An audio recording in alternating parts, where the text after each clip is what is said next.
Big Boss ಮನೆ ಒಳಗೆ ಇದ್ದಾಗ ಹುಟ್ಟಿದ್ಯವನು. ಅದಕ್ಕೆ ಬಿಗ್ ಬಾಸ್ ಅಂತ ಹೆಸರು ಇಡಿ ಅಲ್ಲ. ಈ ದನ ಹುಟ್ಟಿರೋದು ಇವರ ನಿಮ್ಮ ಬರ್ತೀರಿ ಯಾವಾಗ? ಏಪ್ರಿಲ್ 5ಗೆ. ಏಪ್ರಿಲ್ 5 ನಂದು ಏಪ್ರಿಲ್ 8. ಏಪ್ರಿಲ್ 7 ಸತ್ಯ ನಲ್ಲಿ ಹುಟ್ಟಿದವರೆಲ್ಲ ಲೆಜೆಂಡ್ಸ್ ಗಳು. ಇಷ್ಟು ವರ್ಷದ ಲೈಫ್ ಅಲ್ಲಿ ಈ ತರ ಒಂದು ಝೀರೋ ಬ್ಯಾಕ್ ಗ್ರೌಂಡ್ ಇಂದ ಸ್ಕ್ರಾಚ್ ಇಂದ ಬರ್ಬೇಕು ಅಂತಂದ್ರೆ ಅದಕ್ಕೆ ಸಪೋರ್ಟ್ ಆಗಿ ನಿಂತದ್ದೇ ನಮ್ಮ ಅಪ್ಪ ಅಮ್ಮ. ಹಾಲ್ ಮಾರ್ತಿದ್ರು, ನಮ್ಮ ಅಪ್ಪಂದು ಪ್ಯಾಕೆಟ್ ಹಾಲ್ ಏಜೆನ್ಸಿ ಇತ್ತು, ಹಾಲ್ ಮಾರ್ತಿದ್ರು. ಅದಾದ ನಂತರ ಅಮ್ಮನು ದನ ಸಾಕೊಂಡಿದ್ರು, ಅಷ್ಟೇ ಬಿಟ್ಟು ಬೇರೆ ಏನೂ ಇರ್ಲಿಲ್ಲ. ಬೈಕೆ ಶಾಸ್ತ್ರ ಯಾವ್ದು ನಂಗೆ ಅಜ್ಜಿ ಮನೆಯಲ್ಲಿ ಆಗ್ಲೇ ಇಲ್ಲ. ನಮ್ಮಮ್ಮ ಹೇಗೆ ಅಂದ್ರೆ ಅಷ್ಟು ಚಿಕ್ಕ ಮನೇಲಿ ಅಲ್ಲಿ ನಿಮಗೆ ತೋರಿಸ್ತೀನಿ, ತುಂಬಾ ಹಳೆಯ ಮನೆ, ಅದು ಈಗ ಬಿದ್ದೋಗೋ ಪರಿಸ್ಥಿತಿ ಇದೆ. ಅಷ್ಟೇ ಚಿಕ್ಕ ರೂಮಲ್ಲಿ ನಾನು ಹುಟ್ಟಿದ್ದೀನಿ. ಹುಟ್ಟಿದ್ಮೇಲೆ ನಮ್ಮ ಅಮ್ಮ ಯಾರು ಬಾಣಂತನ ಮಾಡೋಕಿಲ್ಲ. ಬಾಣಂತಿ ಆಗಿದ್ರು ನಾನು ಪುಟ್ಟ ಮಗುನ ಇಟ್ಕೊಂಡು ಅಮ್ಮ ಹಾಲು ಕೊಟ್ಟು ಹಾಲು ಎಲ್ಲ ಹಾಕಿ ಬಂದು ನಮ್ಮನ್ನ ಸಾಕ್ತಾರೆ. ನಾಮಕರಣ ಕೂಡ ಮಾಡೋಕ್ಕಿರ್ಲಿಲ್ಲ ಯಾರು. ನಮ್ಮ ಅಜ್ಜ, ನಮ್ಮ ಮಾವ, ಸೋದರ ಮಾವ ತೀರ್ಕೊಂಡಿದ್ದಾರೆ. ಮುಂಬೈಯಿಂದ ಅಜ್ಜಂಗೆ ಹೇಳ್ದೇನೆ ಕದ್ದು ಮುಚ್ಚಿ ಬಂದು ಸೋದರ ಮಾವ ಆದವನು ನಮ್ಮಲ್ಲಿ ನಾಮಕರಣ ಮಾಡಬೇಕು ಅಂತ ಶಾಸ್ತ್ರ ಇದೆ. ಆದ್ರೆ ನಾಮಕರಣ ಮಾಡೋಗಿಲ್ಲ. ಅಜ್ಜಂಗೆ ಗೊತ್ತಾದ್ರೆ ನಮ್ಮ ಮಾತು ಬೀರಿ ಹೋಗಿದ್ದಾಳೆ ಅನ್ನೋದೊಂದು ಬೇಜಾರು. ನನ್ ದೊಡ್ಡ ಮಾವ ರವೀಂದ್ರ ಅಂತ ಅವರು ಅಜ್ಜಂಗೆ ಹೇಳ್ದೇನೆ ಬೇರೆಲ್ಲೋ ದೇವಸ್ಥಾನಕ್ಕೆ ಹೋಗ್ತೀನಿ ಅಂತ ಸುಳ್ಳು ಹೇಳಿ, ಅವಾಗೆಲ್ಲ ಅಷ್ಟು ಬಸ್ಸು ಇರ್ಲಿಲ್ಲ ನೀಲವರದಿಂದ, ಸುಳ್ಳು ಹೇಳಿ ಬಂದು ಒಂದು ಅಂಗಿ ತಗೊಂಡ್ ಬಂದು ಕೊಟ್ಟು ಹೋಗ್ತಾರೆ. ಚಿಕ್ಕ ಮಗಳು ಜೊತೆಗೆ ಮನೆ ಇಲ್ಲ, ಈ ಕಡೆ ಎಲ್ಲರೂ ಟಾರ್ಚರ್ ಮಾಡ್ತಾರೆ. ಇದೆಲ್ಲದ್ರ ನಡುವೆ ನಮ್ಮ ಅಮ್ಮ ಇಟ್ಕೊಂಡು ಸಾಕಿದ್ರು ನಮ್ಮನ್ನ. ಅಲ್ಲ, ನನ್ನ ಕೈಯಿಂದ ಜಾರಿತು. ಕುತ್ಕೊಳ್ಳಿ, ಬನ್ನಿ, ನಾವು ಬನ್ನಿ ಕುತ್ಕೊಳ್ಳಿ. ನೀವು ಶೂಟಿಂಗ್ ಕೆಲಸ ಎಲ್ಲ ಆಮೇಲೆ ಮಾಡ್ಬೋದು, ಮೊದಲು ನಿಮ್ಮ ಮಾತುಗಳು ಅಥವಾ ನೀವು ಇದ್ದಂತ ಒಂದು ದೊಡ್ಡ ವೇದಿಕೆ ಎಲ್ಲ ನೋಡಿದ್ರೆ ಚೈತ್ರ ಒಂದು ಅಪರ್ಗ ಶ್ರೀಮಂತ ವರ್ಗದಿಂದ ಬಂದಿರೋರು ಅಲ್ವೇ ಅಲ್ಲ? ಖಂಡಿತ ಇಲ್ಲ. ಅದೇ ಕಳೆದ ವರ್ಷದ ಮೀಡಿಯಾದ ಅಪಪ್ರಚಾರಗಳೆಲ್ಲ ನೋಡಿ ಚೈತ್ರ ಕೋಟ್ಯಾಂತರ ರೂಪಾಯಿ ಮಾಡಿದಾಳೆ, ಹಾಗೆ ಹೀಗೆ ದೊಡ್ಡ ಬಂಗ್ಲಲ್ಲಿ ಬದುಕ್ತಿದ್ದಾಳೆ ಅಂತೆಲ್ಲ ಮಾಡಿದ್ರಲ್ಲ. ನೀವು ಹೋಮ್ ಟೂರ್ ಮಾಡ್ತೀವಿ ಅಂದಾಗ ನಾನು ನನ್ನ ಫ್ರೆಂಡ್ಸ್ ಅದೇ ಮಾತಾಡ್ತಿದ್ವಿ. ಮೋಸ್ಟ್ಲಿ ವಿಖ್ಯಾತ ಅವ್ರ ಆ ನ್ಯೂಸ್ ಎಲ್ಲ ನೋಡಿ ದೊಡ್ಡ ಹೋಮ್ ಟೂರ್ ಮಾಡುವಂತ ಯೋಚನೆ ಆಯ್ಕೆ ಬಂದಾಗ ನಾನು ಅದೇ ಕೇಳಿದ್ದೆ, ನಾನ್ ಯಾಕೆ ಬಿಗ್ ಬಾಸ್ಗೆ ಅಂತ ಕೇಳಿದಾಗ ಅವ್ರು ಒಂದೇ ಮಾತು ಹೇಳಿದ್ದು, ನಿಮ್ಮ ಧೈರ್ಯ ಮಾತ್ರ ಬಿಗ್ ಬಾಸ್. ಎಲ್ರಿಗೂ ನಮಸ್ಕಾರ. ಕುಂದಾಪುರದಲ್ಲಿದ್ದೀವಿ. ಕುಂದಾಪುರ ಅಂದ್ರೆ ಇದೀಗ ಇವನ್ ಬಸರೂರಲ್ಲಿಗಿರಿ, ಬಸರೂರ್ ಹತ್ರ ಇದೀವಿ. ಯಾಕೆ ಬಂದಿದ್ದೀವಿ ಅಂತ ಹೇಳಿದ್ರೆ, ನಮಗೆಲ್ಲ ಗೊತ್ತಿರುವ ಹಾಗೆ ಬಿಗ್ ಬಾಸ್ ಅಲ್ಲಿ 100 ಡೇಸ್ ಕಂಪ್ಲೀಟ್ ಮಾಡಿ ಬಿಗ್ ಬಾಸ್ ಮನೆಯಿಂದ ಹೊರ ಬಂದಿರತಕ್ಕಂತಹ ನಮ್ಮ ಕರಾವಳಿಯ ಹೆಮ್ಮೆಯ ಕುವರಿ, ಫೈರ್ ಬ್ರ್ಯಾಂಡ್ ಅಂತಲೇ ಹೆಸರುವಾಸಿಯಾಗಿರುವಂತ ಕುಮಾರಿ ಚೈತ್ರ ಕುಂದಾಪುರ ಇವರನ್ನ ಮಾತಾಡ್ಸೋದಕ್ಕೆ ಬರ್ತಾ ಇದ್ದೀವಿ. ಈ ಎಪಿಸೋಡ್ ನಮ್ಮ ಕರಾವಳಿಯಿಂದ ಬರ್ತಿರ್ತಕ್ಕಂಥ ಪ್ರಪ್ರಥಮ ಎಪಿಸೋಡ್ ಇದು. ಅವ್ರ ಜೊತೆ ತುಳುವಲ್ಲಿ, ಕನ್ನಡದಲ್ಲಿ ಹೀಗೆಲ್ಲ ಮಾತಾಡೋಣ. ಅವರ ಹೋಮ್ ಟೂರ್ ಮಾಡಬೇಕು ಅಂತ ಹೇಳುವ ಕಾರಣಕ್ಕೆ ಬೇಕಾಗಿ ನಮ್ಮ ಕರಾವಳಿಯಿಂದ ಪ್ರಪ್ರಥಮ ನಮ್ಮ ಮೀಡಿಯಾ ಅವರ ಮನೆಗೆ ಹೋಗ್ತಾ ಇದೆ. ಹೋಗೋ ಸಂದರ್ಭದಲ್ಲಿ ಇಲ್ಲಿ ನೋಡಿ ದೇವಸ್ಥಾನದ ಕೈ ಮುಗಿತಾ ಇದ್ದೀವಿ. ಹಾಗೆ ನಾನು, ಗಿರಿ, ಸುಜಿತ್ 3 ಜನ ಈ ಮಾರ್ನಿಂಗ್ ಕರೆಕ್ಟ್ 11 ಕಾಲ ಆಗಿದೆ. ಚೈತ್ರ ಕುಂದಾಪುರ ಅವರ ಮನೆ ಹತ್ರ ಬಂದ್ವಿ. ಹೋಗುವ ಅವರ ಒಂದು ಹೋಮ್ ಟೂರ್ ಮಾಡಿ, ಪುಟ್ಟ ಮನೆ ಅಂತ ಹೇಳಿದ್ರು. ಪುಟ್ಟ ಮನೆ ವಿಚಾರ ಅಲ್ಲ, ಅವರಲ್ಲಿರುವಂತಹ ವಿಚಾರಗಳು ಇಡೀ ಕರ್ನಾಟಕಕ್ಕೆ ಇವತ್ತು ತಲುಪಿದೆ. ಸೊ ನೈಜತೆಯಿಂದ ಅವರು ಮನೆ ಒಳಭಾಗದಲ್ಲಿ ಇದ್ದ ಕಾರಣದಿಂದ 100 ಡೇಸ್ ಕಂಪ್ಲೀಟ್ ಮಾಡಿದ್ರು ಅಲ್ವಾ.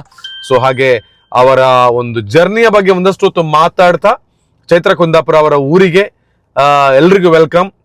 ಚೈತ್ರ ಕುಂದಾಪುರ ಅವರನ್ನ ಇಡೀ ಕರ್ನಾಟಕ ಮೆಚ್ಚಿಕೊಂಡಿದೆ. ಸೊ ನಾವು ಕೂಡ ಅವ್ರ ಜೊತೆ ಒಂದಷ್ಟು ಹೊತ್ತು ಮಾತಾಡಿ ಹೇಗೆಲ್ಲ ಇತ್ತು ಜರ್ನಿ ಅನ್ನೋದನ್ನ ಇವತ್ತಿನ ವಿಡಿಯೋದಲ್ಲಿ ನೋಡ್ಕೊಂಡು ಬರುವ. ನೇರವಾಗಿ ಚೈತ್ರ ಕುಂದಾಪುರ ಅವರ ಮನೆಯಲ್ಲಿ ಇನ್ನು ನೆಕ್ಸ್ಟ್ ಸಿಗ್ತೀನಿ. ಓಕೆ ಲಗಿರಿ? Yes, let's move. ಅಂದ್ರೆ ಇದು 1-2 ಎಪಿಸೋಡ್ ಇರ್ಬೋದು, ಒಂದು ಹೋಮ್ ಟೂರ್, ನಂತರ ಅವರ ಜರ್ನಿಯ ಬಗ್ಗೆ ಎಲ್ಲಾನು ಕೂಡ ನೋಡಿ. Thank you so much. ಸಿಗುವ. ಈ ಗಲ್ಲಿಂದ ಬಿಗ್ ಬಾಸ್ಗೆ ಊಟಲ್ಲ. ಬಿಗ್ ಬಾಸ್ಗೆ ಹೋದ ಗಲ್ಲಿದ ವಿಷಯ ಅಲ್ಲ, ಅವಳ ಟ್ಯಾಲೆಂಟ್. ಮೊದಲು ಭೂಮಿಗೆ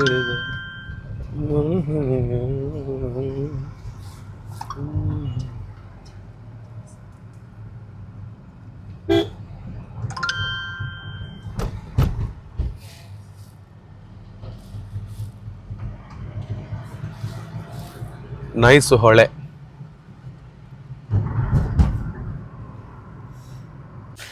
ಎಲ್ರಿಗೂ ನಮಸ್ಕಾರ. ಕಾರಲ್ಲಿ ಅಲ್ಲಿ ಇಟ್ಟು ನಾನಿವತ್ತು ಬಂದಿರುವಂಥ ಚೈತ್ರ ಕುಂದಾಪುರ ಅವರ ಮನೆಗೆ ಬಂದಿದ್ದೇನೆ. ಬರುವಂಥ ಒಂದು ವಾತಾವರಣ ನೋಡ್ಬೋದು. ಆ್ಯಕ್ಚುಲಿ ಇಲ್ಲಿ ನಾವು ಗಾಡಿ ಇಡಬೇಕಿತ್ತು, ಬಟ್ ಇಲ್ಲಿ ಸ್ವಲ್ಪ ಟ್ರಾಫಿಕ್ ಇರೋದ್ರಿಂದ ಆ ಕಡೆ ಕಾರನ್ನು ಇಟ್ಟು ಚೈತ್ರ ಕುಂದಾಪುರ ಅವ್ರ ಜೊತೆಗೆ ಮಾತಾಡಲಿಕ್ಕೆ ಬಂದಿದ್ದೇನೆ. ಇದೆಲ್ಲ ಅವ್ರದ್ದೇ ಜಾಗ ಅಂತೆ. ಸೊ ಹೇಳಿದರು. ಈಗ ನಾನು ಹೋಗ್ತೀನಿ ಅವರ ಮನೆಗೆ. ಬರುವಾಗ ಅವರ ಏನೋ ರಿಲೇಟಿವ್ ಅನ್ಸುತ್ತೆ, ಅವರೆಲ್ಲ ಹೇಳಿದ್ರು ಅವರ ಮನೆ ಅದು ಅಂತ.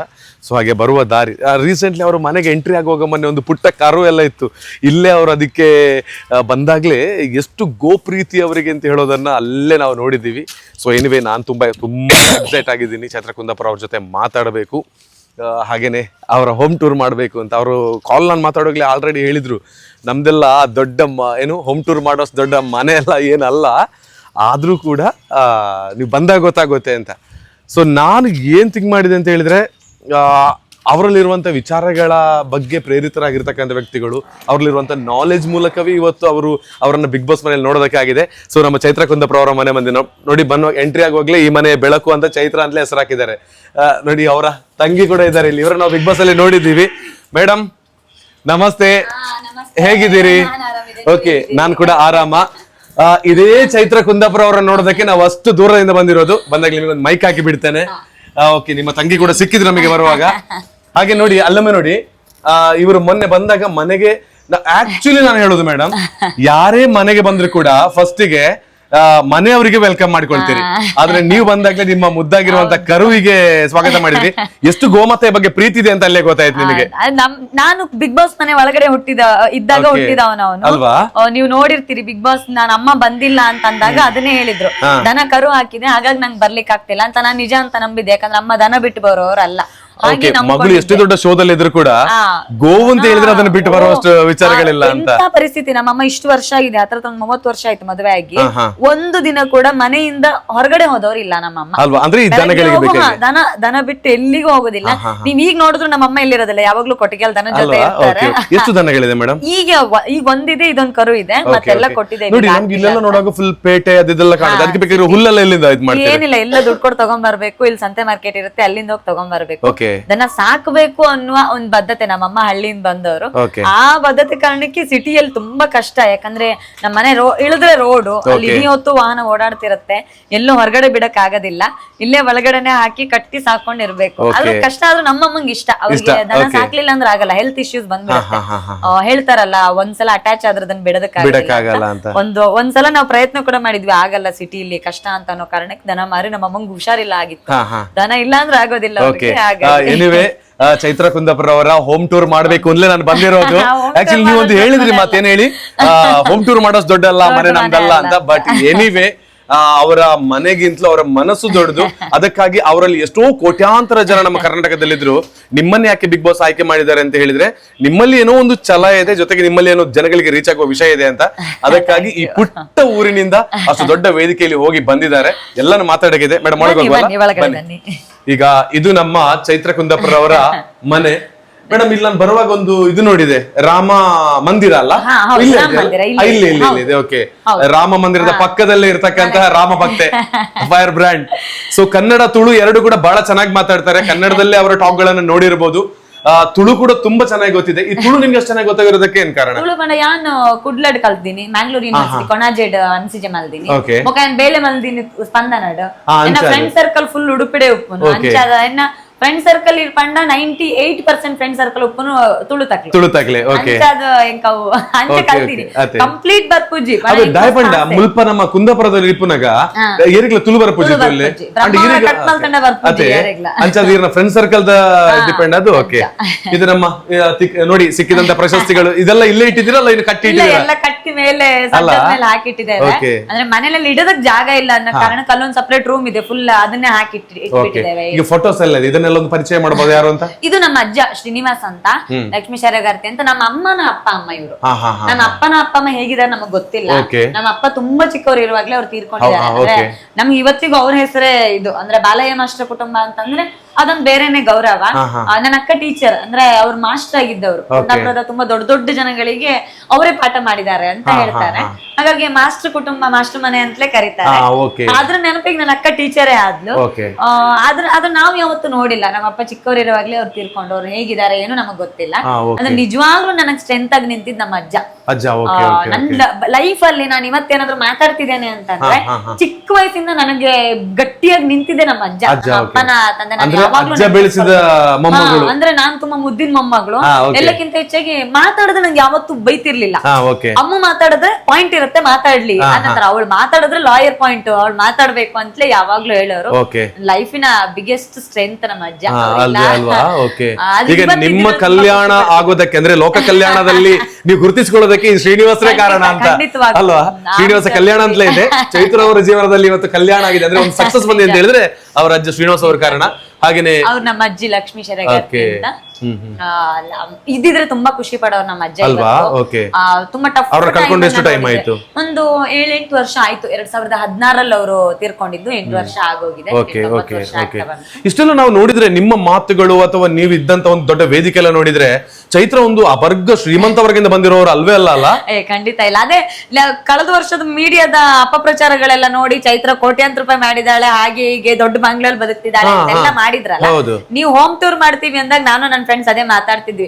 ಮೋಸ್ಟ್ಲಿ ವಿಖ್ಯಾತ ಅವ್ರ ಆ ನ್ಯೂಸ್ ಎಲ್ಲ ನೋಡಿ ದೊಡ್ಡ ಹೋಮ್ ಟೂರ್ ಮಾಡುವಂತ ಯೋಚನೆ ಅದಕ್ಕೆ ನಾನು ಮೆಸೇಜ್ ಹಾಕಿದೆ ನಿಮ್ಗೆ, ಬನ್ನಿ ನೀವು ನೋಡಿ ಗೊತ್ತಾಗ್ತದೆ ಅಂತ. ಅದೇ ಹಾಕಿದ್ರಿ. ನಾನ್ ತಿಳ್ಕೊಂಡದ್ದು ಹಾಗೆಲ್ಲ ಮೇಡಮ್. ಈಗ ಏನಂದ್ರೆ ಒಂದು ಬಿಗ್ ಬಾಸ್ ಮನೆ ಒಳಗೆ, ಅಷ್ಟು ದೊಡ್ಡ ಮನೆ ಒಳಗೆ ನಾವು ಇರ್ಬೇಕು ಅಂತ ಹೇಳಿ ಇದ್ರೆ ಏನೋ ಒಂದು ದೊಡ್ಡ ನಮ್ಮ ವಿಚಾರಗಳಲ್ಲಿ ಅಷ್ಟು ನೋಡಿರ್ತಾರೆ, ಅಥವಾ ಈ ಪುಟ್ಟ ಮನೆದೆಲ್ಲ ಕರ್ಕೊಳ್ಲಿಕ್ಕಿಲ್ಲ ಅಂತ ಹೇಳ್ಕೊಳ್ತೀವಿ. ಆ ವಿಚಾರದಲ್ಲಿ ನೀವು ಅದಕ್ಕೆ ಥ್ಯಾಂಕ್ಸ್ ಹೇಳಲೇಬೇಕಲ್ವಾ? ಖಂಡಿತವಾಗ್ಲೂ. ಅಂದ್ರೆ ಅವರು ನನ್ನ ಯಾವ ಹಿನ್ನೆಲೆಯನ್ನು ಗಮನಿಸ್ಲಿಲ್ಲ. ಅವ್ರು ನಾನೇನ್ ಕೆಲಸ ಮಾಡಿದೀನಿ ಅಷ್ಟನ್ನ ಮಾತ್ರ ಅವ್ರು ನೋಡಿದ್ರು ಅಂತ. ಅಥವಾ ನಿಮ್ಮ ಜ್ಞಾನವನ್ನ ನೋಡಿದ್ರ? ಖಂಡಿತ ಇರ್ಬಹುದು ಅನ್ಸುತ್ತೆ. ಅವರ ಆಯ್ಕೆ ಬಂದಾಗ ನಾನು ಅದೇ ಕೇಳಿದ್ದೆ, ನಾನ್ ಯಾಕೆ ಬಿಗ್ ಬಾಸ್ಗೆ ಅಂತ ಕೇಳಿದಾಗ ಅವ್ರು ಒಂದೇ ಮಾತು ಹೇಳಿದ್ದು, ನಿಮ್ಮ ಧೈರ್ಯ ಮಾತ್ರ ಬಿಗ್ ಬಾಸ್. ನೀವ್ ಯಾರಿಗೂ ಕೇರ್ ಮಾಡದೆ ಮಾತಾಡ್ತೀರಿ, ಎದುರುಗಡೆ ಯಾರೇ ಇರ್ಲಿ ಅವರಿಗೆ ಯೋಚನೆ ಮಾಡೋದಿಲ್ಲ ಅನ್ನೋದಷ್ಟೇ ಬೇಕಿರೋದು ಬಿಗ್ ಬಾಸ್ಗೆ ಅಂತ. ಬಹುಶಃ ಆ ನಿಟ್ಟಲ್ಲಿ ಬಿಗ್ ಬಾಸ್ ನನಗೆ ಆಯ್ಕೆ ಮಾಡಿದ ತಂಡಕ್ಕೆ ನಾನು ಯಾವಾಗ್ಲೂ ಚಿರಋಣಿ. ಓಕೆ, ಹಾಗಿದ್ರೆ ನಿಮ್ಮ ಧೈರ್ಯವೇ ನಿಮ್ಮನ್ನ ಅಲ್ಲಿವರೆಗೆ ಕರ್ಕೊಂಡು ಹೋಗಿದೆ ಅಂತ ಅಲ್ವಾ?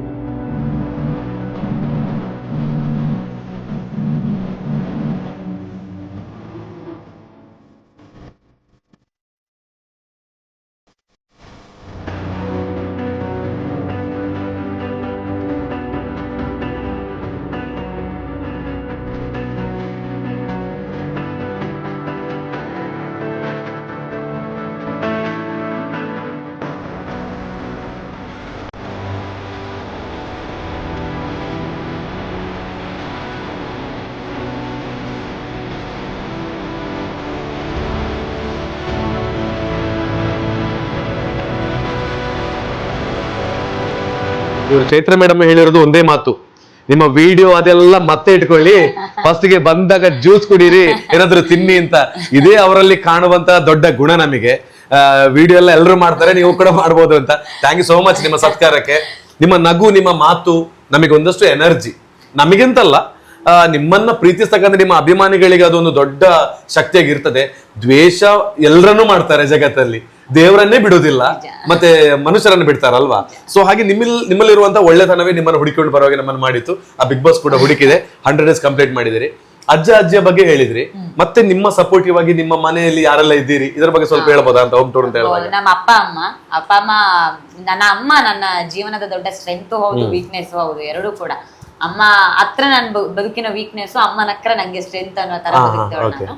ಅಮ್ಮನೇ ಇಷ್ಟು ವರ್ಷದ ಲೈಫ್ ಅಲ್ಲಿ ಈ ತರ ಒಂದು ಝೀರೋ ಬ್ಯಾಕ್ ಗ್ರೌಂಡ್ ಇಂದ, ಸ್ಕ್ರಾಚ್ ಇಂದ ಬರ್ಬೇಕು ಅಂತಂದ್ರೆ ಅದಕ್ಕೆ ಸಪೋರ್ಟ್ ಆಗಿ ನಿಂತದ್ದೇ ನಮ್ಮಮ್ಮ. ಅಂದ್ರೆ ಅವ್ರು ಯಾವಾಗ್ಲೂ ಹೇಳ್ತಿದ್ರು, ನನ್ಗೆ ಎಂತ ಮಾಡ್ಬೇಕು ಅಂತ ಗೊತ್ತಿಲ್ಲ, ನಿಂಗೆ ಎಂತ ಹೆಲ್ಪ್ ಮಾಡ್ಬೇಕಂತ ನಂಗೆ ಗೊತ್ತಿಲ್ಲ, ಆದ್ರೆ ನಾನು ಅಡ್ಡ ಅಂತೂ ಹಾಕುದಿಲ್ಲ, ನೀನು ಒಳ್ಳೆ ದಾರಿಯಲ್ಲಿ ಇದ್ದಿ ಅಂತ ನಾನು ನಂಬ್ತೇನೆ ಅಂತಲೇ ಯಾವಾಗ್ಲೂ ಹೇಳ್ತಿದ್ರು. ಆ ನಿಟ್ಟಲ್ಲಿ ಅವರ ತ್ಯಾಗ, ಅವರು ನಿಂತ ರೀತಿ ಇದೆ ಅಲ್ಲ, ಬಹುಶಃ ಬೇರೆ ಎಲ್ಲ ಕುಟುಂಬಕ್ಕೂ ಆತರ ಸಿಕ್ಕರೆ ನಂತರ ಹೆಣ್ಮಕ್ಳು ಹೊರಗಡೆ ಬರ್ಬೋದು.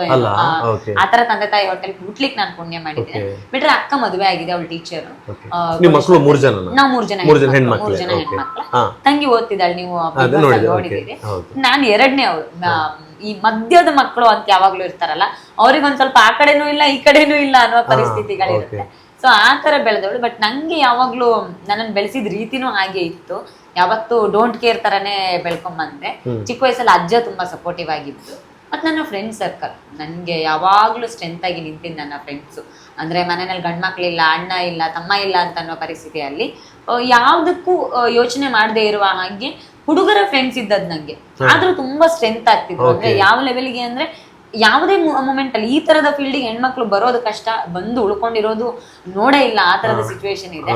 ಆ ತರದ ಸಂದರ್ಭದಲ್ಲೂ ಕೂಡ ಈಗ ಮನೆಗೆ ಯಾರೋ ಜೊತೆಗೆ ಬರುವವ್ರು ಇಲ್ಲ ಅಂತ ಅನ್ನುವಾಗ್ಲೂ ಕೂಡ ನನ್ನ ಜೊತೆ ಗಟ್ಟಿಯಾಗಿ ನಿಂತು ಇಡೀ ಇಲ್ಲ ಇಷ್ಟು ವರ್ಷದ ಈ ಜೀವನಕ್ಕೆ ಸ್ಟ್ರೆಂತ್ ಆಗಿ ಒಂದ್ ಪೂರ್ತಿ ಸಪೋರ್ಟಿಂಗ್ ಪಿಲ್ಲರ್ ಆಗಿ ನಿಂತದ್ ನನ್ನ ಫ್ರೆಂಡ್ ಸರ್ಕಲ್ ಮತ್ತೆ ನನ್ನ ಕಾರ್ಯಕರ್ತರು. ನೀವು ಹೇಳಿದ್ರಲ್ಲ ಒಂದು ಮಾತು ಮೇಡಮ್, ನಾವು ಸ್ಕ್ರಾಚ್ ಇಂದ ಅಂದ್ರೆ ಏನ್ ಕೂಡ ಇಲ್ಲದೆ ಝೀರೋ ಅಲ್ಲ ಮೈನಸ್ ಇಂದ ಬಂದೆ ನಾನು ಅಂತ. ಸೊ ಅದ್ರ ಅಪ್ಪ ಅಮ್ಮ ಎಲ್ಲ ಏನ್ ಕೆಲಸ ಮಾಡ್ತಾ ಇಲ್ಲ ಇದ್ರು ಅಂತ? ಅಪ್ಪ ಅಮ್ಮ ಹಾಲ್ ಮಾರ್ತಿದ್ರು. ನಮ್ಮ ಅಪ್ಪಂದು ಪ್ಯಾಕೆಟ್ ಹಾಲ್ ಏಜೆನ್ಸಿ ಇತ್ತು, ಹಾಲ್ ಮಾರ್ತಿದ್ರು. ಅದಾದ ನಂತರ ಅಮ್ಮನು ದನ ಸಾಕೊಂಡಿದ್ರು, ಅಷ್ಟೇ ಬಿಟ್ಟು ಬೇರೆ ಏನೂ ಇರ್ಲಿಲ್ಲ. ನಮ್ಮ ಅಮ್ಮಂಗೆ ಮದುವೆ ಆಗಿ ಬರುವಾಗ ಇಷ್ಟೇ ಜಾಗ ಇದ್ದದಂತೆ. ಈ ಹಾಲ್ ನ ಅರ್ಧ ಏನಿದೆ ಅಷ್ಟಲ್ಲ, ಆ ರೂಮ್ ಈಗ್ಲೂ ಹಳೆ ಮನೆಯಲ್ಲಿ ಇದೆ, ಆ ರೂಮ್ ಇನ್ನೂ ಇದೆ. ಅದ್ ಒಂದೇ ರೂಮಲ್ಲಿ ಅಮ್ಮ ಸಂಸಾರ ಸ್ಟಾರ್ಟ್ ಮಾಡಿದ್ದು, ಮಾಡೋದಕ್ಕೂ ಬಿಟ್ಟಿರ್ಲಿಲ್ಲ ಅಂತೆ. ಈ ಪೂರ್ತಿ ಆಸ್ತಿ ನುಂಗ್ ಹಾಕ್ಬೇಕು ಅನ್ನೋ ಕಾರಣಕ್ಕೆ ಅವ್ರನ್ನ ಓಡಿಸುವ ಪ್ರಯತ್ನ ಆಗುತ್ತೆ. ಅಪ್ಪ ಅಮ್ಮಂಗೆ ಕಿರುಕುಳ ಕೊಡ್ತಾರೆ ತುಂಬಾ. ಅಂದ್ರೆ ಇಲ್ಲಿ ಇರ್ಬಾರ್ದು ಅಂತ ನಮ್ಮ ಅಪ್ಪ ಮುಂಬೈಗೆ ಓಡೋಗಿದ್ರಂತೆ ಕಿರುಕುಳ ತಡಿಲಿಕ್ಕೆ ಆಗದೆ. ಊರಿನವರೆಲ್ಲ ಸೇರಿ ನಮ್ಮ ಅಪ್ಪನನ್ನ ಮುಂಬೈಯಿಂದ ಕರ್ಸಿ ನಮ್ಮ ಅಮ್ಮನ ಮದುವೆ ಮಾಡಿಸಿದ್ದು. ಅಂದ್ರೆ ಎಲ್ರು ಆಸ್ತಿ ನುಂಗ್ ಹಾಕ್ಬಿಡ್ತಾರೆ, ಈ ಬಾಲಯ್ಯ ಮಾಸ್ಟರ್ ಕುಟುಂಬ ಮತ್ತೆ ಉಳ್ಕೊಳ್ಳೋದಿಲ್ಲ, ಉಳಿಬೇಕು ಅನ್ನೋ ಕಾರಣಕ್ಕೆ ನಮ್ಮ ಅಪ್ಪನನ್ನ ಮುಂಬೈಯಿಂದ ಕರ್ಸಿ ಊರಿನವರೆಲ್ಲ ಸೇರಿ ಸಂಬಂಧವೇ ಇಲ್ಲದ ಊರಿನವರು ನಮ್ಮಮ್ಮ ಯಾವ್ದೋ ದೂರದ ನೀಲಾವರದಲ್ಲಿ ಹುಡುಗಿಯನ್ನು ನೋಡಿ ಮದುವೆ ಮಾಡಿಸಿ ಕಳಿಸ್ತಾರೆ. ಮನೆಗ್ ಬಂದ ಪರಿಸ್ಥಿತಿಯಲ್ಲಿ ನಮ್ಮಮ್ಮ ತಕ್ಕ ಮಟ್ಟಿಗೆ ಒಂದ್ ಸ್ವಲ್ಪ ಒಳ್ಳೆ ಕುಟುಂಬದಲ್ಲೇ ಇದ್ದವ್ರು ನೀಲಾವರದಲ್ಲಿ. ಸೊ ಇಲ್ಲಿಗೆ ಬರುವಾಗ ದೊಡ್ಡ ಚಾಲೆಂಜ್ಗಳು ಸ್ಟಾರ್ಟ್ ಆಗುತ್ತೆ. ನೀವು ನಮ್ಮಲ್ಲ, ಮದುವೆ ಆಗಿ ಕರ್ಕೊಂಡ್ ಬಂದಿದ್ದಾರೆ ನಮ್ಮಮ್ಮ. ಮೊದಲನೇ ದಿನಾನೇ ಮದುವೆ ಆಗಿ ಹುಡುಗಿ ಬಂದಿದ್ದಾರೆ, ಹುಡುಗಿ ಇಬ್ರು ಮದುವೆಗೆ ಬಂದಿದ್ದಾರೆ ಅಂತ ನಮ್ಮ ಅಮ್ಮನ ಅಕ್ಕ ಪೊಲೀಸ್ ಸ್ಟೇಷನ್ ಅಲ್ಲಿ ಕಂಪ್ಲೇಂಟ್ ಕೊಟ್ಟಿದ್ರಂತೆ, ನೀನ್ ಈ ಮನೆಯಿಂದ ಬಿಟ್ಟು ಹೋಗ್ಬೇಕು, ಇಲ್ಲಿ ಮದುವೆ ಆಗಂಗಿಲ್ಲ ನಮ್ಮ ಅಪ್ಪನ ಮನೆ ಅಂತ. ಸೊ ಅಲ್ಲಿಂದ ಸ್ಟಾರ್ಟ್ ಆಗಿದೆ ಹೋರಾಟ ಅನ್ನೋದು ಬದುಕಲ್ಲಿ. ಬಹುಶಃ ನಮ್ಮಮ್ಮ ಗಟ್ಟಿಯಾಗಿ ನಿಂತ್ರು, ಹೆದ್ರು ಓಡೋಗ್ಲಿಲ್ಲ. ಊರಲ್ಲೆಲ್ಲ ಅನ್ನೋರಂತೆ, ಇಲ್ಲ ಹಳ್ಳಿಯಿಂದ ಬಂದಿರೋ ಹುಡುಗಿ, ಇದೊಂಚೂರು ಪೇಟೆ ಬೇರೆ, ಉಳ್ಕೊಳ್ಳೋದಿಲ್ಲ, ಹೋಗ್ಬಿಡ್ತಾಳ. ನಮ್ಮಪ್ಪ ತುಂಬಾ ಕೋಪಿಷ್ಟ, ತುಂಬಾ ಅಂದ್ರೆ ತುಂಬಾ ಕೋಪಿಷ್ಟ. ಇವತ್ತಿಗೆ ನನ್ ಕೋಪಲ್ಲಿ ಏನಿದೆ ಇದ್ರ 10 ಪಟ್ಟು ಕೋಪ ನಮ್ಮ ಅಪ್ಪಂಗೆ. ಸೊ ಅಂತ ಕೋಪಿಷ್ಟ ಗಂಡನ ಜೊತೆ ಅಮ್ಮ ಸಂಸಾರ ಮಾಡ್ತಾರೆ, ಉಳ್ಕೊಳ್ತಾರೆ ಅಂತ ನಮ್ಗೆ ಇರ್ಲಿಲ್ಲ. ನಮ್ಮ ಅಜ್ಜನೂ ಬೇಡ ಅಂತ ಅಮ್ಮನ ಕರ್ಕೊಂಡು ಹೋಗ್ಬಿಟ್ಟಿದ್ರಂತೆ ನಮ್ಮ ಅಕ್ಕನ ಗರ್ಭಿಣಿ ಇದ್ದಾಗ. ಬೇಡ, ನಾನು ನನ್ನ ಮಗಳನ್ನಲ್ಲೇ ಸಾಕೊಂಡಿರ್ತೀನಿ, ಇಲ್ಲಿ ಬೇಡ, ಇಲ್ಲಿ ಕಿರುಕುಳ ಅನ್ಭವಿಸೋದು ಬೇಡ ಅಂತ. ಬಟ್ ನಮ್ಮ ಅಮ್ಮ ಹೇಗೆ ಅಂದ್ರೆ ಅಪ್ಪನೂ ಎದುರಾಕೊಂಡಿಲ್ಲ, ನೀವು ಮದುವೆ ಮಾಡ್ಕೊಟ್ಟಿದ್ದೀರಿ, ನಾನು ಇಲ್ಲೇ ಬದುಕ್ತೇನೆ, ಏನಾದ್ರೂ ಆಗ್ಲಿ ಅಂತ ಹೇಳಿ ನಮ್ಮ ಅಪ್ಪಂಗ ಕಾಗದ ಬರೀತಾರಂತ, ನೀವು ಬನ್ನಿ ನನ್ ಕರ್ಕೊಂಡು ಹೋಗಿ ಅಂತ. ನನ್ನ ಅಕ್ಕ ಆಗ 4 ತಿಂಗಳು 5 ತಿಂಗಳು ಪುಟ್ಟ ಮಗು ಅಂತೆ. ನಮ್ಮ ಅಪ್ಪ ಅವಾಗ ಗಾಡಿ ಮಾಡ್ಕೊಂಡು ಬಂದು ಅಜ್ಜನಿಗೆ ಎದುರಾಕೊಂಡು, ಇಲ್ಲ ನೀವು ನಾನು ಅಲ್ಲೇ ಬದುಕ್ತೇನೆ, ಕಷ್ಟನ ಸುಖನ ಅಲ್ಲೇ ಬದುಕ್ತೇನೆ ಅಂತ ಹೇಳಿ ಸೀದಾ ಎದ್ದು ಬಂದವರು. ಅದಾದ್ಮೇಲೆ ನಾನು ಹುಟ್ಟಿ 1 ವರ್ಷ ಆಗೋ ತನಕನೂ ಅಜ್ಜನ ಹತ್ರ ಮಾತಾಡಿರ್ಲಿಲ್ವಂತೆ, ತವ್ರ ಮನೆಗೆ ಹೋಗಿರ್ಲಿಲ್ಲ. ಅಜ್ಜಂಗೂ ಅಮ್ಮಂಗೂ ಮಾತುಕತೆನೇ ಇರ್ಲಿಲ್ವಂತೆ. ಹಾಗಾಗಿ ನನಗ್ ಬಾಣಂತನ ಆಗ್ಲಿಲ್ಲ, ನನಗೆ ನಾಮಕರಣ ಆಗ್ಲಿಲ್ಲ, ಸೀಮಂತ, ಬೈಕೆ ಶಾಸ್ತ್ರ ಯಾವ್ದು ನಂಗೆ ಅಜ್ಜಿ ಮನೆಯಲ್ಲಿ ಆಗ್ಲೇ ಇಲ್ಲ. ನಮ್ಮಮ್ಮ ಹೇಗೆ ಅಂದ್ರೆ ಅಷ್ಟು ಚಿಕ್ಕ ಮನೇಲಿ ಅಲ್ಲಿ ನಿಮಗೆ ತೋರಿಸ್ತೀನಿ, ತುಂಬಾ ಹಳೆಯ ಮನೆ ಅದು, ಈಗ ಬಿದ್ದೋಗೋ ಪರಿಸ್ಥಿತಿ ಇದೆ. ಅಷ್ಟೇ ಚಿಕ್ಕ ರೂಮಲ್ಲಿ ನಾನು ಹುಟ್ಟಿದ್ದೀನಿ. ಹುಟ್ಟಿದ್ಮೇಲೆ ನಮ್ಮ ಅಮ್ಮ ಯಾರು ಬಾಣಂತನ ಮಾಡೋಕಿಲ್ಲ. ಬಾಣಂತಿ ಆಗಿದ್ರು ನಾನು ಪುಟ್ಟ ಮಗುನ ಇಟ್ಕೊಂಡು ಅಮ್ಮ ಹಾಲು ಕೊಟ್ಟು ಹಾಲು ಎಲ್ಲ ಹಾಕಿ ಬಂದು ನಮ್ಮನ್ನ ಸಾಕ್ತಾರೆ. ನಾಮಕರಣ ಕೂಡ ಮಾಡೋಕ್ಕಿರ್ಲಿಲ್ಲ ಯಾರು.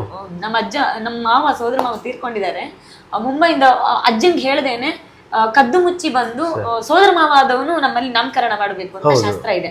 ಆದ್ರೆ ನಾಮಕರಣ ಮಾಡೋಗಿಲ್ಲ. ಅಜ್ಜಂಗೆ ಗೊತ್ತಾದ್ರೆ ನಮ್ಮ ಮಾತು ಬೀರಿ ಹೋಗಿದ್ದಾಳೆ ಅನ್ನೋದೊಂದು ಬೇಜಾರು. ನನ್ ದೊಡ್ಡ ಮಾವ ರವೀಂದ್ರ ಅಂತ ಅವರು ಅಜ್ಜಂಗೆ ಹೇಳ್ದೇನೆ ಬೇರೆಲ್ಲ ದೇವಸ್ಥಾನಕ್ಕೆ ಹೋಗ್ತೀನಿ ಅಂತ ಸುಳ್ಳು ಹೇಳಿ, ಅವಾಗೆಲ್ಲ ಅಷ್ಟು ಬಸ್ಸು ಇರ್ಲಿಲ್ಲ ನೀಲಾವರದಿಂದ, ಸುಳ್ಳು ಹೇಳಿ ಬಂದು ಒಂದು ಅಂಗಿ ತಗೊಂಡ್ ಬಂದು ಕೊಟ್ಟು ಹೋಗ್ತಾರಂತೆ. ಸೊ ಅಲ್ಲಿಂದ ಆಚೆಗೆ ಬಾಣಂತನ ಇಲ್ಲ, ಚಿಕ್ಕ ಮಗಳು ಜೊತೆಗೆ ಮನೆ ಇಲ್ಲ, ಈ ಕಡೆ ಎಲ್ಲರೂ ಟಾರ್ಚರ್ ಮಾಡ್ತಾರೆ. ಇದೆಲ್ಲದ್ರ ನಡುವೆ ನಮ್ಮ ಅಮ್ಮ ಇಟ್ಕೊಂಡು ಸಾಕಿದ್ರು ನಮ್ಮನ್ನ. ಅದ್ರ ನಂತರ ಅಪ್ಪ ತುಂಬಾ ಚೆನ್ನಾಗಿ ಅಮ್ಮ ಹೇಳಿದಾಗ ಕೇಳಿದ್ರು. ಅಮ್ಮ ದೊಡ್ಡ ಸ್ಟ್ರೆಂತ್. ಸೊ ಬಿಸ್ನೆಸ್ ಚೆನ್ನಾಗಾಯ್ತು. ನಾನು ಫಸ್ಟ್ ಸ್ಟ್ಯಾಂಡರ್ಡ್ ಅಲ್ಲಿ ಇರುವಾಗ ಅನ್ಸುತ್ತೆ, ಈ ಫಸ್ಟ್ ಸ್ಟ್ಯಾಂಡರ್ಡ್ ಅಲ್ಲಿ ಇರುವಾಗ ಈ ಮನೆ ಕಟ್ಟಿದ್ರು ನಮ್ಮಪ್ಪ. ನಾನು 1 ವರ್ಷ ಆದ್ಮೇಲೆ ಅಜ್ಜಂಗೆ ಗೊತ್ತಾಯ್ತು ಇಲ್ಲ ಸರಿಯಾಗಿದ್ದಾರೆ ಅಂತ. ಮತ್ತೆ ಅಜ್ಜಿ ಎಲ್ಲ ಮತ್ತೆ ಬರ್ತಾರೆ. ಅದ್ರ ನಂತರಕ್ಕೊಂದು ಬೇರೆನೆ ಸ್ಟ್ರೆಂತ್ ಆಗಿ ನಿಲ್ತಾರೆ. ಬಟ್ ಅಲ್ಲಿ ತನಕದ ಜೀವನ ಇದೆ ಅಲ್ಲ, ಅದು ಗೊತ್ತಿಲ್ಲ. ಇಷ್ಟೆಲ್ಲ ನೋವಲ್ಲಿ ಬಂದಿರುವ ಚೈತ್ರ ಅವರು ಇವತ್ತು ಒಬ್ಬ ಸ್ಟ್ರಾಂಗ್ ಆಗಿರುವಂತ ಗಂಡಸಿ ಕೂಡ ಕಡಿಮೆ ಇಲ್ಲದ ರೀತಿಯಲ್ಲಿ ನೀವು ಬೆಳಿಬೇಕಿದ್ರೆ ನಿಮ್ಮ ಹಿನ್ನೆಲೆಯಲ್ಲಿ ನಿಮ್ಮನ್ನು ಬಲಿಷ್ಠಗೊಳಿಸಿರ್ತಕ್ಕಂಥದ್ದು ಯಾವ ಒಂದು ವಿಚಾರ ಅಂತ? ನನ್ನ ತಂಗಿ ಹುಟ್ಟಿದ್ದು, ನಾನು ಹೈಸ್ಕೂಲ್ ನಲ್ಲಿ ಇರುವ ತಂಗಿ ಹುಟ್ಟಿ ನನಗಿಂತ 12 ವರ್ಷ ಲೇಟ್ ಆಗಿ ಹುಟ್ಟಿದಾಳ ಅವಳು. ಗೊತ್ತಿಲ್ಲ, ನಮ್ಮ ಅಪ್ಪ ಅಮ್ಮಂಗೆ ಏನು ಗಂಡ್ ಮಗು ಬೇಕು ಅಂತ ಏನು ಇರ್ಲಿಲ್ಲ, ಆಸೆನೂ ಇರ್ಲಿಲ್ಲ, ಏನೂ ಇರ್ಲಿಲ್ಲ. ಆದ್ರೆ ಇವ್ ಪ್ರೆಗ್ನೆಂಟ್ ಅಂತ ಗೊತ್ತಾದಾಗ ಬೇಡವಾಗಿತ್ತು ತೆಗಿಸ್ಬಿಡೋಣ ಅನ್ನೋದೆಲ್ಲ ಯೋಚನೆಗಳು ಬಂತಂತೆ. 2 ಹೆಣ್ಮಕ್ಳು ಸಾಕು, ಇವರಿಬ್ರನ್ನ ಸಾಕತ್ ಕಷ್ಟ ಇದೆ ನಿನ್ನೆ ಒಂದು ಅದೇ ಸ್ಟೋರಿ ಹಾಕಿದ್ದೆ ನಾನು. 2 ಹೆಣ್ಮಕ್ಳು ಸಾಕು, ಇವರಿಬ್ರನ್ನ ಸಾಕೋದೇ ಕಷ್ಟ ಇದೆ, ಅದು 2 ಹೆಣ್ಮಕ್ಳು, ಇನ್ನೊಂದು ಬೇಡ ಅನ್ನೋ ತರದ್ ಯೋಚನೆ ಇತ್ತಂತೆ. ಬಟ್ ಅಷ್ಟೊತ್ತಿಗೆ ಟೈಮ್ ಮೀರ್ ಹೋಗಿತ್ತು.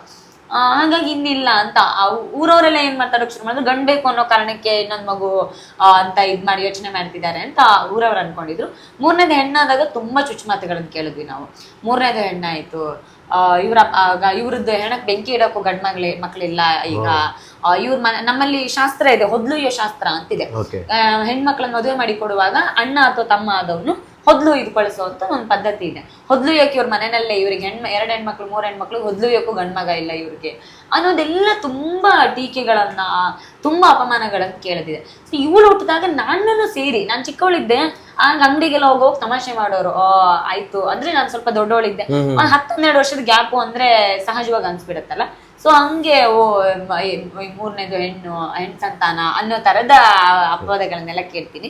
ಎಲ್ಲ ಒಂದ್ ಕಡೆ ದೇವಸ್ಥಾನದಲ್ಲಿ ನಿಂತರು ಅಕ್ಕಪಕ್ಕದವ್ರು ಹೇಳೋದು, ಪಾಪ ಇವಳಿಗೆ ಗಂಡಿಲ್ಲ, ಪಾಪ ಇವಳಿಗೆ ಗಂಡಿಲ್ಲ ಅನ್ನೋ ತರ ಮಾತಾಡೋರು. ಸೊ ಅದೆಲ್ಲ ಒಂದ್ ಕಡೆ ಬಹಳ ಕಾಡ್ತಿತ್ತು. ಸೊ ಅವಾಗ ನನ್ಗೆ ರೆಬಲ್ ಆಗೋಕ್ ಶುರು, ಯಾಕೆ ಗಂಡ್ಮಕ್ಳೇ ಮಾಡ್ಬೇಕಾದನ್ನೆಲ್ಲ, ಯಾಕೆ ಹೆಣ್ಮಕ್ಳು ಮಾಡ್ಬಾರ್ದು ಅನ್ನೋ ತರ ಶುರು ಆಗಿದ್ದು ನನಗೆ. ಒಳಗಿನ ಜ್ವಾಲಾಮುಖಿ ಕೋಪ, ಅದು ನೀವ್ ಹೆಣ್ಮಕ್ಳಲ್ವಾ, ಗಂಡ್ಮಕ್ಳು ಮಾಡೋ ಕೆಲ್ಸ, ಅದೇಕೆ ಗಂಡ್ಮಕ್ಳೇ ಮಾಡ್ಬೇಕು, ನಾನು ಮಾಡ್ತೀನಿ ಅನ್ನೋ ತರ ಚಿಕ್ಕ ವಯಸ್ಸಲ್ಲಿ ಶುರು ಆಗಿದ್ದು. ಅದ್ ಹಂಗೆ ಕ್ಯಾರಿ ಆಗ್ತಾ ಹೋಯ್ತು. ಆ ಜರ್ನಿ ಬೆಳೀತಾ ಬೆಳೀತಾ ಇಲ್ಲಿವರೆಗೆ ಬಂತು. ನನ್ ಒಳಗಡೆ ಇದ್ದ ರೆಬಲ್ ಥಿಂಗ್ ಏನಿದೆ ಅಲ್ಲ, ಅದು ಸಂಘಟನೆಗಳ ಗುರುತಿಸಿದ್ವು. ಮಾತಾಡ್ತಿದ್ದೆ ಎಲ್ಲಾರ್ಗು, ಕೋಪ ಬಂದ್ ಸಿಕ್ಕಾಪಟ್ಟೆ ಮಾತಾಡ್ತಿದ್ದೆ ನಾನು. ಅಂದ್ರೆ ಇದೆ ಹುಡುಗ ಹುಡುಗಿ ಅನ್ನೋ ಜಗಳ, ಯಾಕೆ ಗಂಡ್ಮಕ್ಳೇ ಮಾಡ್ಬೇಕು, ನಾನು ಮಾಡ್ತೀನಿ ಅನ್ನೋ ತರ ಜಗಳಗಳೆಲ್ಲ ಏನಿದೆಲ್ಲ, ಆ ರೆಬಲ್ ಥಿಂಗ್ ಅನ್ನ ಫೈಂಡ್ ಔಟ್ ಮಾಡಿದ್ರು. ಸೊ ಅದನ್ನ ಅದ್ರೊಳಗಡೆ ಒಂದಷ್ಟು ನಾಯಕತ್ವ ತಗೊಂಡ್ಬಂದ್ರು, ಒಂದಷ್ಟು ಸಿದ್ಧಾಂತ ಅಂತ ತುಂಬಿದ್ರು.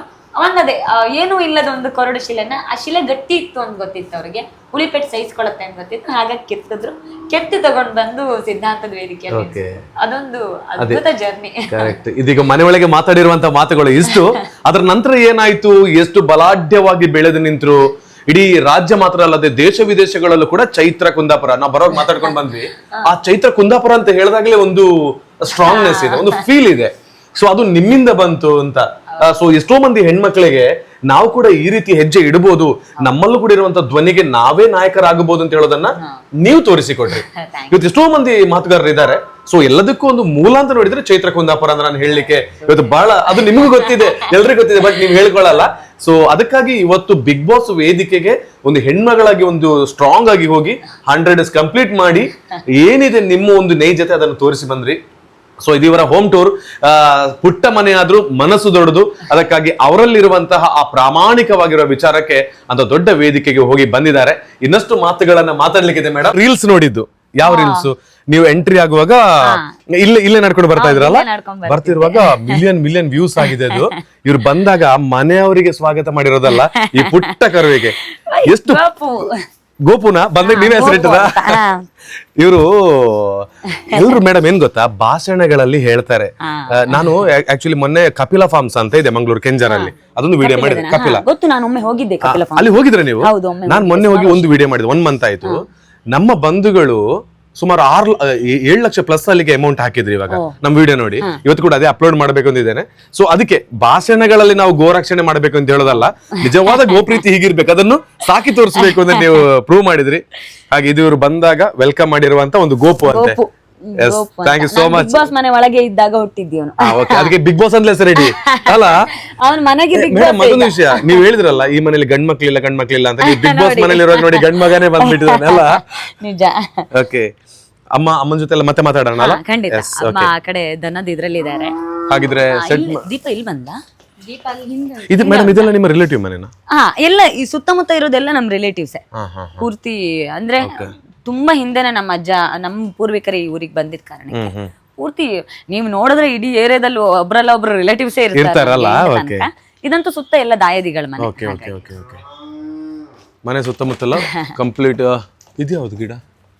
ಇದು ಸುರ್ಕನ್ ಮರ ಅಂತ ಹೇಳ್ತೀವಿ ನಾವು, ಹಾಲ್ ಮರ ಅಂತೀವಲ್ಲ, ಹಾಲ್ ಮರ. ಹಾಗಾಗಿ ಸಾಮಾನ್ಯವಾಗಿ ಕಡಿಯಲ್ಲ ಅದನ್ನ. ಈ ಮನೆಯಲ್ಲಿ ಮತ್ತೊಂದು ವಿಶೇಷತೆ ಇದೆ ಅಂತೆ. ಇವರು ನಿಮ್ಮ ಬರ್ತ್ಡೇ ದಿವಸನೇ ಹುಟ್ಟಿದ್ದು, ನಿಮ್ಮ ಬರ್ತ್ಡೇ ದಿವಸ ಹುಟ್ಟಿರುವಂತ ಒಂದು ದನ. ಹೌದು. ಅದು ಕರು ಹಾಕಿರೋದು ನೀವು ಬಿಗ್ ಬಾಸ್ ಮನೆ ಒಳಗಿರುವಾಗ ಹೌದು ಅಲ್ಲ. ತುಂಬಾನೇ ಗೋಪ್ರೀತಿ ಇರ್ತಕ್ಕಂಥ ಈ ಮನೆಯಲ್ಲಿ ಮತ್ತೊಂದು ವಿಷಯ ನೋಡ್ಲಿಕ್ಕಿದೆ. ಕೇವಲ ಇವರು ಏನಂದ್ರೆ ಮನೆ ಅಥವಾ ಮನೇಲಿರುವಂತ ಜನ, ಅವರ ಫ್ರೆಂಡ್ಸ್ಗಳು, ಇದೆಲ್ಲ ಮಾತ್ರ ಅಲ್ಲ, ಇಲ್ಲಿರುವಂತ ತುಳಸಿ ಕಟ್ಟೆಗೂ ಒಂದು ವ್ಯಾಲ್ಯೂ ಇದೆ. ಆನಂತರ ಇಲ್ಲಿರುವ ತೆಂಗಿನ ಮರ ಎಲ್ಲಿದೆ, ತೆಂಗಿನ ಮರಕ್ಕೂ ಒಂದು ವ್ಯಾಲ್ಯೂ ಇದೆ. ಮತ್ತೊಂದು ಯಾವ್ದು ಹೇಳಿದ್ರಿ, ಇದು ಅಡಕೆ, ನಮ್ಮ ಅಡಿಕೆ ಮರಕ್ಕೂ ವ್ಯಾಲ್ಯೂ ಇದೆ. ಜೊತೆಗೆ ಒಂದು ಗೋವಿಗೂ ವ್ಯಾಲ್ಯೂ ಇದೆ. ನೀವು ಹೋಮ್ ಟೂರ್ ಮಾಡ್ತೀರಿ ಅಂತ ಹೇಳಿದ್ರೆ ನಮ್ಮ ಗೋವನ್ನ ಬಿಟ್ಟು ಮಾಡೋ ಹಾಗಿಲ್ಲ ಅಂತ ಹೇಳಿದ್ರು. ಸೊ ಎಲ್ಲಿಗೆ ಹೋಗ್ಬೇಕು? ಬನ್ನಿ ಆಚೆಯಾ ಬ್ಯಾಕ್ ಇಲ್ಲಿ ಕಟ್ಟಿದ್ದೇವೆ. ಹೋಮ್ ಟೂರ್ ಅಲ್ಲಿ ಹಟ್ಟಿ ಬಹಳ ಇಂಪಾರ್ಟೆಂಟ್. ಅಣ್ಣ ಬಲೆ ಇದೆಯಾ? ಇವಳು ದೀಪ ಅಂತ ಕೊಟ್ಟಿಗೆಲ್ ಕಟ್ಲಿ ಬಿಸಿಲಿಗೆ ಬಿಡ್ಬೇಕು ಅಂತ ಇಲ್ಲಿ ಕಟ್ಟಿದ್ದೇವೆ. ಈ ದನ ಹುಟ್ಟಿರೋದು ನಿಮ್ಮ ಬರ್ತೀರಾ ಯಾವಾಗ? ಏಪ್ರಿಲ್ 5ಗೆ. ಏಪ್ರಿಲ್ 5 ನಂದು ಏಪ್ರಿಲ್ 8. ಏಪ್ರಿಲ್ ಏಪ್ರಿಲ್ 7 ಸತ್ಯ ನಲ್ಲಿ ಹುಟ್ಟಿದವರೆಲ್ಲ ಲೆಜೆಂಡ್ಸ್ ಸತ್ಯ. Birthday same. ಈರ್ನ ಏಪ್ರಿಲ್ 7, ಏಪ್ರಿಲ್ 5, 7, 8, ಏಪ್ರಿಲ್ 25. ಓ ದೇವರ, ಎಲ್ಲ ಏಪ್ರಿಲ್ 30 ಏಪ್ರಿಲ್ ಮೀಟ್ ಅಪ್ ಇದು ನೋಡಿ. ಸೊ ಅವಳು ದೀಪ ಅಂತ. ಇವರು ಏಪ್ರಿಲ್ 5 ಕೊಟ್ಟಿದ್ದು. ಏಪ್ರಿಲ್ 5. ಇದು ಯಾವತ್ತಂದ್ರೆ ಕೊರೋನಾ ಬಂತಲ್ಲ, ಕೊರೋನಾ ಬಂದಾಗ ನರೇಂದ್ರ ಮೋದಿ ಅವರು ಅನೌನ್ಸ್ ಮಾಡ್ತಾರೆ, ಲಾಕ್ ಡೌನ್ ಆದಾಗ ಅನೌನ್ಸ್ ಮಾಡ್ತಾರೆ ದೀಪ ಹಚ್ಚಿ ಅನೌನ್ಸ್ ಮಾಡ್ತಾರೆ, ಗಂಟೆ ಬಾರಿಸಿ ದೀಪ ಹಚ್ಚಿ ಅಂತ. ಸೊ ದೀಪ ಹಚ್ಚಿ ಅಂತ ಹೇಳಿದ ದಿನ ಇವಳು ಹುಟ್ಟಿದ್ಲು. ಇವಳ ಅಮ್ಮ ಪದ್ಮ ಅಂತ. ಪದ್ಮ ಈಗ ಇಲ್ಲ. ಪದ್ಮನಿಗೆ ಒಂದ್ ಕಡೆ ಕಾಲ್ ಕಟ್ಟಾಗಿ ನಾವು ಮತ್ತೆ ಸತ್ತು ಹೋದ್ಲು. ಆದ್ರೆ ಅವಳ ಮಗಳು ಇವಳು ದೀಪ. ಅವಳಿಗೆ ನರೇಂದ್ರ ಮೋದಿ ಅವರು ದೀಪ ಹಚ್ಚಿ ಅಂತ ಹೇಳಿದ ನೆನಪಿಗೆ ಇವಳಿಗೆ ದೀಪ ಅಂತ ಹೆಸರಿಟ್ಟಿದ್ವಿ. ದೀಪನ ಮಗ ಗೋಪು. ಗೋಪು. ಇವಳಿಗೆ ಎಷ್ಟು ಇದಂದ್ರೆ ನೋಡಿ, ಗೋವುಗಳು ಮನೆಯ ನಮ್ ಸಂಕಷ್ಟಗಳನ್ನೆಲ್ಲ ಹೀರ್ಕೊಳ್ಳುತ್ತೆ ಅಂತ. ನಾನು ಹುಟ್ಟಿದ ದಿನ ಇವಳು ಹುಟ್ಟಿದ್ದು. ನಾನ್ ಬದುಕಲ್ಲಿ 2 ಸಲ ಸಂಕಷ್ಟ ಅನುಭವಿಸುವಾಗ್ಲೂ ಇವಳು 2 ಕರುಗಳು ಸತ್ತೋಗಿವೆ. ಒನ್ಸ್ ಇವಳದೊಂದು ಕರು ಸತ್ತೋಗಿತ್ತು, ನಾನು ಆಗ ಅರೆಸ್ಟ್ ಆಗಿದ್ದೆ. ಅಂದ್ರೆ 4 ತಿಂಗಳು 5 ತಿಂಗಳಿಗೆಲ್ಲ ಗರ್ಭ ಹೊದದಿದೆ. ಅಂದ್ರೆ ತುಂಬಾ ಅಪಾಯ ಆಗುವಾಗ ನಮ್ಮಲ್ಲಿ ನಂಬಿಕೆ ಇದೆ, ತುಂಬಾ ಅಪಾಯ ಮನೆಯವರಿಗೆ ಏನಾದ್ರು ಆಗುತ್ತೆ ಅಂತ ಅನ್ನುವಾಗ ಅದನ್ನ ಗೋವುಗಳು ತಗೊಳ್ತವೆ ಆ ಸಂಕಷ್ಟನ ಅಂತ. ಈಗ ಮನೆಯಲ್ಲಿ ದೃಷ್ಟಿ ಆದ್ರೆ ಅಥವಾ ಈ ವಾಮಾಚಾರ ಪ್ರಯೋಗಗಳಾಗತ್ತೆ ಅಂತೆಲ್ಲ ಹೇಳ್ತೀವಲ್ಲ, ಆ ತರ ಇದ್ದಾಗ ಮನೆಯ ಗೋವುಗಳು ಅದನ್ನ ತಗೊಂಡು ಮನೆಯವರನ್ನ ಕಾಪಾಡ್ತಾವಂತೆ. ಆ ತರ ನನ್ನ ಬದುಕಲ್ಲಿ ತುಂಬಾ ಇವಳದ್ದು ಇದು ಗೋಪು ಈಗ 3ನೇ ಅವನು. ನನ್ನ ಬದುಕಿಗೆ ಸಕ್ಸಸ್ ಸಿಗುವಾಗ ಇವಳ ಕರು ಇದಾಯ್ತು ನೋಡಿ. ನನ್ನ ಬದುಕಲ್ಲಿ 2 ಸಲ ನಾನು ಒಂದ್ಸಲ ಆಕ್ಸಿಡೆಂಟ್ ಆಗೋದಿತ್ತು ನನ್ನ ಗಾಡಿಗೆ. ಸೊ ಆಕ್ಸಿಡೆಂಟ್ ಆಗಬೇಕು ಅನ್ನುವಾಗ ಡಿವೈಡರ್ ಮೇಲೆ ನನ್ನ ಗಾಡಿ ಹೋಗಿದೆ, ಗಾಡಿ ಹಾಗೆ ನಿಂತಿದೆ. ಆ ಆಕ್ಸಿಡೆಂಟ್ ನನ್ಗೇನೂ ಆಗಿಲ್ಲ. ಅದರ ಮುಂಚಿನ ದಿನ ನಾನು ಅವತ್ತು ಮಧ್ಯರಾತ್ರಿ ಬೆಳಗ್ಗೆ 3 ಗಂಟೆ ಜೊತೆಗೆ ಇದಾಗಿದ್ದು. ಮುಂಚಿನ ದಿನ ಸಂಜೆ ಇವಳದ್ದು 4 ತಿಂಗಳಿಗೆ ಇವಳ ಗರ್ಭ ಹೋಗಿದೆ, ಕರು ಸತ್ತೋಗಿದೆ. ಫೋಟೋ ಈಗಲೂ ಇದೆ. ಅಷ್ಟೊತ್ತಿಗಾಯ್ತು. ನೆಕ್ಸ್ಟ್ ನಾನೊಮ್ಮೆ ಲಾಸ್ಟ್ ಇಯರ್ ಅರೆಸ್ಟ್ ಆಗೋ ಟೈಮಲ್ಲಿ ಬದುಕಿ ಬರುದಿಲ್ಲ ಅನ್ನೋದು ಒಂದಷ್ಟು ಜನ ಹೇಳಿದ್ರು. ಇಲ್ಲ ಅವಳು ಸತ್ ಹೋಗ್ತಾಳೆ, ಚೈತ್ರನ್ ಕತೆ ಮುಗೀತು ಅಂತ ಅನ್ನುವಾಗ ನಮ್ಮಮ್ಮ ಒಂದಷ್ಟು ಕಡೆ ಕೇಳಿದ್ನಂತೆ, ನಿಮ್ ಮಗಳು ಬದುಕದೇ ಕಷ್ಟ, ಇವಳಿಗೆ ಬದುಕಿಗೆ ಕಂಟಕ ಇದೆ ಜೀವನಕ್ಕೇನೆ, ಬದುಕಿ ಬಂದ್ರೆ ದೊಡ್ಡ ಪವಾಡ ಅಂತ ಹೇಳಿದ್ರಂತೆ. ನಾನು ಜೀವಂತ ಶವವಾಗಿ ಹೊರಗಡೆ ಬಂದಿದ್ದೆ. ನಾನು ಅರೆಸ್ಟ್ ಆಗಿ ಟೈಮಲ್ಲಿ ಇವಳದ್ದು 7 ತಿಂಗಳ ಗರ್ಭ ಕರು ಸತ್ತು ಹೋಗುತ್ತೆ. 2 ಸಲವೂ ಜೀವನದಲ್ಲಿ ಸಂಕಷ್ಟ ಇದ್ದಾಗ ಅವಳು ಕರು ಆ ಸಂಕಷ್ಟವನ್ನ ಅವಳು ತಕೊಂಡು ಕಾಪಾಡಿದ್ದು ನೋಡಿ. ಆ ನಂಬಿಕೆಗಳು ಸುಳ್ಳಲ್ಲ. ಮನೆಯಲ್ಲಿ ಗೋವಿದ್ರೆ ಅಕ್ವೇರಿಯಂ ನ ಮೀನುಗಳು ಸಾಯ್ತವೆ. ಮನೇಲಿ ಏನಾದ್ರು ನೆಗೆಟಿವ್ ಎನರ್ಜಿ ಬಂದಾಗ ಅಕ್ವೇರಿಯಂ ಅಲ್ಲಿ ಸಾಕೋ ಮೀನುಗಳು ಸಾಯ್ತವಂತೆ. ಮನೆಯ ಗೋವುಗಳು ಏನಾದ್ರು ನೆಗೆಟಿವ್ ಆಗಿ ನಮ್ಮ ಮನೆಗೆ ಏನೋ ಸಂಕಷ್ಟ ಬರುತ್ತೆ ಅಂದಾಗ ಗೋವುಗಳ ಅಪಾಯನ ತಗೊಂಡು ಪ್ರಾಣ ಕೊಡೋದಿದೆ ಅಂತ ಹೇಳ್ತಾರೆ. ಹಾಗಾಗಿ ನಾನು ಗೋವುಗಳು ಅಂದ್ರೆ ಪ್ರಾಣಿ ಅಲ್ಲ, ಕುಟುಂಬ ಅಂತ ಅದಕ್ಕೆ ಹೇಳ್ತೇವೆ. ಒಂದು ಮನೆಯನ್ನ ಕಾವಲು ಕಾಯುವುದಿದೆ ಅಲ್ಲ, ಅದು ಗೋವು ಅಂತ ಯಾವಾಗ್ಲೂ. ಅದಕ್ಕೇನೆ ನಮ್ಮ ಹಿರಿಯರು ಗೃಹ ಪ್ರವೇಶದ ಟೈಮಲ್ಲಿ ಗೋವನ್ನು ಮೊದಲು ಯಾಕೆ ಬಿಡ್ತಾರೆ ಅಂದ್ರೆ ಆ ಮನೆಗೊಂದು ಕಳೆ ಇರಲ್ಲ, ನೆಗೆಟಿವ್ ಕಟ್ಟುವಾಗ ಏನಾದ್ರು ನೆಗೆಟಿವ್ ಎನರ್ಜಿ ಏನಾದ್ರು ಬಂದಲ್ಲಿ ಕೂತಿದ್ರೆ ಅದು ಮೊದಲು ಗೋವು ಹೋಗಿ ಆಮೇಲೆ ನಾವು ಹೋಗ್ಬೇಕು ಅಂತ. ಆ ನೆಗೆಟಿವ್ ಎನರ್ಜಿನ ಗೋವು ಹೀರ್ಕೊಳ್ಳುತ್ತೆ, ಆಮೇಲೆ ನಾವು ಹೋಗ್ಬೋದು ಅಂತ ಅದ್ರ ಸಂಕೇತವಾಗಿ. ಹಾಗಾಗಿ ಗೃಹ ಪ್ರವೇಶಕ್ಕೆ ಏನಾದ್ರು ಗೋವು ಹೋದ್ರೆ ಅಲ್ಲಿ ಒಳಗಡೆ ಸೆಗಣಿ ಹಾಕ್ಬೇಕು, ಮೂತ್ರ ಹಾಕ್ಬೇಕು ಅಂತ ಅದಕ್ಕೆ ಕೇಳೋದು. ನಾವು ಪೂಜೆ ಮಾಡುವಾಗ ಗೋಮೂತ್ರ ಗೋಮಯ ಹಾಕಿ ಯಾಕೆ ಶುದ್ಧ ಮಾಡ್ತೀವಿ ಅಂದ್ರೆ ನೆಗೆಟಿವ್ ಎನರ್ಜಿಯನ್ನು ಹೊಡೆದಾಕುವ ಏಕೈಕ ಶಕ್ತಿ ಇರೋದು ಗೋವಿನ ಗೋಮೂತ್ರ ಮತ್ತು ಗೋಮಯಕ್ಕೆ. ಗ್ರೇಟ್, ನಿಜ. ಅದನ್ನ ಹೇಳಿದ್ರೆ ಇದು ನಮ್ದು ಕೇವಲ ಬಿಗ್ ಬಾಸ್ ಇಂದ ಬಂದ್ರಿ ಅಂತ ಹೇಳುವ ಒಂದು ಇಂಟರ್ವ್ಯೂ ಅಲ್ಲ, ಯಾವತ್ತೋ ಮೀಟ್ ಆಗ್ಬೇಕಿತ್ತು. ಆದ್ರೆ ನಾನು ಬಿಗ್ ಬಾಸ್ ಯಾಕೆ ಥ್ಯಾಂಕ್ಸ್ ಹೇಳ್ತಾ ಇದ್ದೀನಿ ಅಂತ ಹೇಳಿದ್ರೆ, ನಿಮ್ಮನ್ನ ಒಂದು ಭೇಟಿ ಆಗೋದಕ್ಕೆ ಒಂದು ಅವಕಾಶ ಸಿಕ್ತಲ್ಲ ಈ ಮೂಲಕ ಅಂತ. ಇದರಲ್ಲಿ ಎಷ್ಟು ಜನರ ಜೀವನಕ್ಕೆ ಬೆಳಕು. ಇವನ್ ನನಗೂ ತುಂಬಾನೇ ಇದು ಪ್ಲಸ್ ಆಯ್ತು. ಈ ಇದೆಯಲ್ಲ ಇಂಟರ್ವ್ಯೂ ಸುಮ್ನೆ ನೋಡೋದಿಲ್ಲ, ಇದರಿಂದ ಜೀವನಕ್ಕೆ ಮತ್ತೆ ಮತ್ತೆ ಮತ್ತೆ ಮತ್ತೆ ಮತ್ತೆ ಮತ್ತೆ ನಾವು ಇದನ್ನ ಬ್ಯಾಕ್ ಬಂದು ನೋಡುವಂತ ಇದೆ. ನೋಡಿ ಬಂಧುಗಳೇ, ಅದೇ ನಾನು ಹೇಳಿರೋದು, ಒಂದು ಗೋವನ್ನ ಮನೆಯಲ್ಲಿ ಯಾಕೆ ಸಾಕಬೇಕು, ಅದು ಏನು ನಮಗೆ ಪಾಸಿಟಿವ್ ಆಗಿರುವಂತ ಎನರ್ಜಿಯನ್ನು ಒಬ್ಬ ವ್ಯಕ್ತಿಯ ಜೀವನಕ್ಕೆ ಕೊಡ್ತಾ ಅಂತ ಹೇಳಿದ್ರೆ ಇವ್ರು ಹೇಳಿರುವಂತ ಮಾತುಗಳು 100% ಸತ್ಯ. ದೀಪಾವಳಿ ಇದ್ದಾಗ ಗೋಪೂಜೆಗೆ ಚೈತ್ರಕುಂದಾಪುರವನ್ನು ಕರೀರಿ ಊರಿಗೆ. ದೊಡ್ಡ ನಾನು ಪ್ರತಿ ವರ್ಷ ಗೋಪೂಜೆಗೆ ಬಿಸಿ ಆಗ್ತೇನೆ, ಅಂದ್ರೆ ಗೋಪೂಜೆಗೆ ದೀಪಾವಳಿ ಕಾರ್ಯಕ್ರಮ ಬಿಸಿ ಆಗ್ತೇನೆ. ಅಂದ್ರೆ ಬೆಳಗ್ಗೆ ಗೋಪೂಜೆ ಮುಗಿಸ್ತೇ ಹೋಗಲ್ಲ. ನಿತ್ಯ ನಮ್ಮ ಮನೆಯಲ್ಲಿ ಹೆಂಗ್ ಪದ್ಧತಿ ಅಂದ್ರೆ, ಮನೆಯಲ್ಲಿ ಈಗ ಈ ಮನೇಲಿ ಇದ್ದೇವೆ, ಮುಂಚೆ ಹಳೆ ಮನೇಲಿ ಇದ್ವಿ, ಎದ್ದ ತಕ್ಷಣ ಕಣ್ಣು ಮುಚ್ಕೊಂಡು ಹಟ್ಟಿಗೆ ಹೋಗಿ ದನದ ಮುಖ ನೋಡಿಯೇ ನಾವು ಮತ್ತೆ ಮುಖ ನೋಡುದು. ಈಗ್ಲೂ ಅದೊಂದು ಅಭ್ಯಾಸ ಆಗಿ ಹೋಗಿದೆ ನಮ್ಗೆ. ಹಾಗಾಗಿ ಇವತ್ತಿನ ತನಕ ಹೊರಗಡೆ ಹೋದ್ರೆ ಏನೋ ಅಪಾಯದಿಂದ ಒಳಗಡೆ ಹಾಗಿದ್ರೆ ಮೇಡಮ್, ಈ ಮನೆಯಲ್ಲಿ ಒಂದು ಅಟ್ಲೀಸ್ಟ್ ಒಂದು ಗೋವನ್ನ ಸಾಕೋದ್ರಿಂದ ಆ ಮನೆಗೆ ಆಗುವಂತ ವಾಮಾಚಾರ, ಕಷ್ಟ ನಷ್ಟಗಳು ಎಲ್ಲಾನು ದೂರ ಮಾಡುವಂತ ಶಕ್ತಿ ಈ ಗೋವಿಗೆ ಅಲ್ವಾ? ನೀವ್ ಎಲ್ಲೇ ನೋಡಿ, ಗೋದಾನ ಅಂತ ಮುಂಚೆ ಕೊಡ್ತಿದ್ರು. ಯಾಕೆ ಅಂತ ಕೇಳಿದ್ರೆ, ಆ ಪಾಪಗಳನ್ನ ಗೋವಿನ ದಾನ ಕೊಡೋದ್ರ ಮೂಲಕ ಕಳ್ಕೊಳ್ತಿದ್ರು. ಗೋದಾನ ಅತ್ಯಂತ ಶ್ರೇಷ್ಠ ದಾನ. ಗೋವಿನ ದಾನ ತಗೊಳ್ಬೇಕು ಅಂದ್ರು ಅವನ್ ಅಂತ ನೈಷ್ಠಿಕನಾಗಿರ್ಬೇಕು ಅಂತಿದೆ. ಸುಮ್ನೆ ನೀವು ಗೋದಾನ ಯಾರಿಗೋ ಕೊಡ್ತೇನೆ ಅಂದ್ರೆ ತಗೊಳ್ಳೋ ಹಾಗಿಲ್ಲ. ಆ ಗೋದಾನ ತಗೊಳ್ಳುವವನಿಗೆ ಒಂದು ಶ್ರೇಷ್ಠತೆ ಇರ್ಬೇಕು, ಅವನಷ್ಟು ನೈಷ್ಠಿಕನಾಗಿರ್ಬೇಕು, ಅನುಷ್ಠಾನ ಮಾಡ್ಬೇಕು ಅಂತಿದೆ. ಆ ನಿಟ್ಟಲ್ಲಿ ನಮ್ಮ ಅಮ್ಮಂಗೆ ಈಗ್ಲೂ ಗೋವಿನ ಕೆಲಸ ಮಾಡ್ಲಿಲ್ಲ ಅಂತಂದ್ರೆ ಕಾಲ್ ನೋವು ಶುರು ಆಗುತ್ತೆ, ಜ್ವರ ಬರುತ್ತೆ. ಒಂದಿನ ನೀವು ನಂಬಲ್ಲ, ನನ್ ಗುರುಗಳು ಹೇಳ್ತಿದ್ರು, ಜೀವನದಲ್ಲಿ ತುಂಬಾ ಸಂಕಷ್ಟ ಇದ್ದಾಗ, ಇನ್ನಾಗದಿಲ್ಲ, ಸೋತೆ ಅಪ್ಪ, ಬದುಕಿನ ಮುಗಿದು ಹೋಯ್ತು ಅಂತಂದಾಗ, ನೀವು ಯಾರ ಹತ್ರನೂ ಹೇಳ್ಕೊಳಕ್ ಆಗದೆ ಸೀದಾ ಹೋಗಿ ಗೋವಿನ ಹತ್ರ ಹೋಗಿ ತಬ್ಬಿಡ್ಕೊಂಡು ಅತ್ತು ಬಿಟ್ರೆ ಅದು ಪೂರ್ತಿ ಕಷ್ಟವನ್ನ ತಾನು ತಗೊಳತ್ತಂತೆ. ಎಷ್ಟೋ ಸಲ ಗೋವುಗಳು ಸತ್ತು ಹೋಗೋದಿದೆ, ಆದ್ರೆ ನಿಮ್ ಬದುಕು ತುಂಬಾ ಬದಲಾಗುತ್ತೆ. ನಾನು ಯಾವತ್ತೂ ಟ್ರೈ ಮಾಡಿಲ್ಲ, ಆದ್ರೆ ನಾನು ತುಂಬಾ ಹೇಗೆ ಅಂತ ಕೇಳಿದ್ರೆ, ತುಂಬಾ ಕಷ್ಟ ಆದಾಗ ಮನೆಯಲ್ಲಿ ನಾನು ಹೇಳ್ಕೊಳಲ್ಲ, ಒಂದ್ ಸ್ವಲ್ಪ ಸ್ಟ್ರಾಂಗ್ ತರ ಏನೇ ಕಷ್ಟ ಇದ್ರು ಹೇಳ್ಕೊಳಲ್ಲ. ಏನಾದ್ರೂ ಹೇಳ್ಕೊಳ್ಬೇಕು ಅಂತಿದ್ರೆ ಒಂದ್ ತೆಂಗಿನ ಮರ ಹತ್ರ ಹೇಳ್ಕೊಳ್ತೇನೆ, ಇಲ್ಲ ಗೋವಿನ ಹತ್ರ ಹೋಗಿ ಹೇಳ್ಕೊಳ್ತೇನೆ. ಹೋಗಿ ಅತ್ ಬಿಟ್ಟು ಬರ್ಬೇಕಂತೆ. ಅದನ್ನ ತಗೊಳ್ಳುವ ಶಕ್ತಿ ಗೋವಿಗಿದೆ ಅಂತೆ.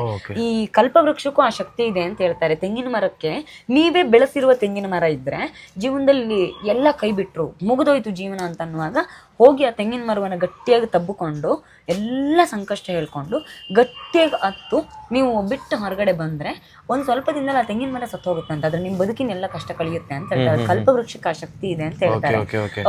ನಾನು ಅದನ್ನ ಪ್ರಯತ್ನ ಮಾಡಿ ನೋಡಿಲ್ಲ, ಯಾಕಂದ್ರೆ ನಾವು ಸಾಕಿರೋದ್ರಿಂದ ಅದಕ್ಕಾಗಿಲ್ಲ.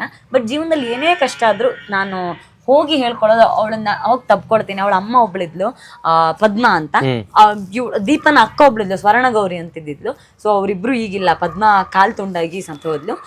ಅದೇ ಇಲ್ಲಿ ನಾವ್ ಯಾಕೆ ಒಂದೇ ದನ ಸಾಕ್ತಿವಿ ಅಂದ್ರೆ ತುಂಬಾ ಕಳತನ ಆಗುತ್ತೆ. ಆ ಕಾರಣಕ್ಕೆ ನಮಗ್ ಜಾಸ್ತಿ ದನಗಳನ್ನ ಸಾಕಾಗಲ್ಲ. ಸಿಟಿಲಿ ಇದ್ದೇವೆ, ಇಲ್ಲೆಲ್ಲೋ ನೋಡಿ ಕಟ್ಟೋಕಿಲ್ಲ, ಗೋವುಗಳನ್ನ ಫ್ರೀ ಆಗಿ ಬಿಟ್ಟು ಮೇಯೋದಕ್ ಬಿಡ್ಬೇಕು, ಮೇಯೋದಕ್ ವ್ಯವಸ್ಥೆಗಳಿಲ್ಲದೆ ಇರೋ ಕಾರಣಕ್ಕೆ ಕಷ್ಟ ಆದ್ರೂ ಒಂದಾದ್ರೂ ಸಾಕ್ಬೇಕು ಅನ್ನೋ ಕಾರಣಕ್ಕೆ ಸಾಕ್ತೀವಿ. ತುಂಬಾ ಒಳ್ಳೆ ಮಾಹಿತಿ ಮಾತ್ರ ಮಾತಾಡ್ತಿರೋವಾಗ ಅದನ್ನ ವಿಷಯ ಕೇಳ್ತಾನೆ ಇರೋಣ ಅಂತ ಅನ್ಸುತ್ತೆ. ನನಗೆ ಮಾತ್ರ ಅಲ್ಲ, ಅಲ್ಲಿರೋರ್ಗೆ ಅನ್ಸುತ್ತೆ. ಅಷ್ಟು ಒಳ್ಳೆ ವಿಷಯವನ್ನ ವ್ಯಕ್ತಪಡಿಸಿದ್ದಕ್ಕೆ ತುಂಬಾ ಥ್ಯಾಂಕ್ ಯು. ನಾವು ಮತ್ತೊಂದು ಟಾಪಿಕ್ ಜೊತೆ ಮತ್ತೊಮ್ಮೆ ಸಿಗೋಣ ಯಾವ್ದಾದ್ರು ಫ್ರೀ ಇದ್ದಾಗ, ಅಲ್ವಾ? ತುಂಬಾ ಖುಷಿ ಆಗುತ್ತೆ. ಯಾಕಂದ್ರೆ ಕೆಲವರಿಗೆ ಬರೆದು ತೋರಿಸಿದ್ರೆ ಮಾತ್ರ ಜ್ಞಾನ ಬರುತ್ತೆ, ಕೆಲವರಿಗೆ ಮಾತು, ಕೆಲವರಿಗೆ ಓದಿ. ನಿಮ್ಮ ಮಾತುಗಳಿಂದ ನಮಗೆ ಅರ್ಥ ಆಗ್ತಾನೆ ಹೋಗುತ್ತೆ. ಸೊ ಆ ದೇವರು ನಿಮಗೆ ಆಶೀರ್ವಾದ ಮಾಡ್ಲಿ, ಇನ್ನಷ್ಟು ಶಾರದಾ ಮಾತೆ ನಿಮ್ ಜೊತೆಗೆ ಇರ್ಲಿ, ಸರಸ್ವತಿ ಮಾತೆ. ಇದು ಹೋಮ್ ಟೂರ್, ಸೊ ಎಪಿಸೋಡ್ಸ್ ಗಳು ಬಾಕಿ ಇದೆ. Thank you so much once again. Thank you.